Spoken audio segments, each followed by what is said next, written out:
মন্ত্রী মহাশয়, আমি নিজ বাহুবলে পৃথিবীর সমস্ত রাজার সঙ্গে সংগ্রাম করেছি। এমন কোন রাজা নেই যে আমাকে বাহুবলে হারাতে পারে।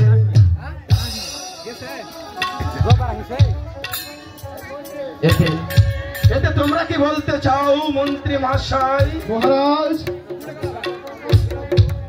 এই দ্বারকা মথুরা ব্রজপুরে এমন কোন শক্তিশালী রাজা আপনাকে পরাস্ত করতে পারে? ঠিক বলেছ মন্ত্রী মহাশয়, দ্বারকা মথুরা ব্রজপুর এমন কোন শক্তিশালী নাই যে মথুরা রাজা কংসকে কেউ পরাস্ত করতে পারে।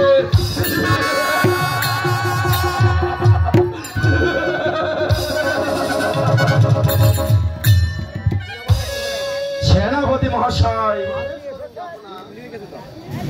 আপনি কি প্রজাদেরকে নিয়ে এসেছেন?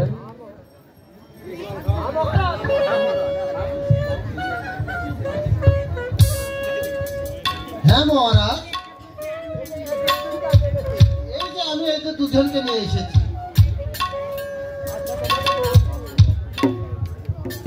আমার নাম স্বদেশী চক্রবর্তী।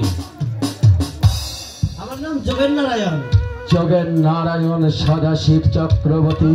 শোনো যোগেন, শোনো সদাশিব চক্রবর্তী, আমার এই মথুরা রাজ্যে বসবাস করতে হলে আমার আদেশ মেনে চলতে হবে। যখন যে প্রজা সাধারণকে যে আদেশ আমি করবো তাহা তোমরা অক্ষরে অক্ষরে পালন করবে।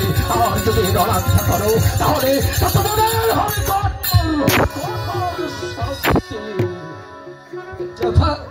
হ্যাঁ মহারাজ, আপনার আদেশ আমরা মেনে চলবো। বেশ, তাহলে তোমরা এখন আসতে পারো। মন্ত্রী মহাশয়, মহারাজ, সেনাপতি মহাশয়, আদেশ করুন আপনার। আজকার মতো সভা ভঙ্গ করা যাক।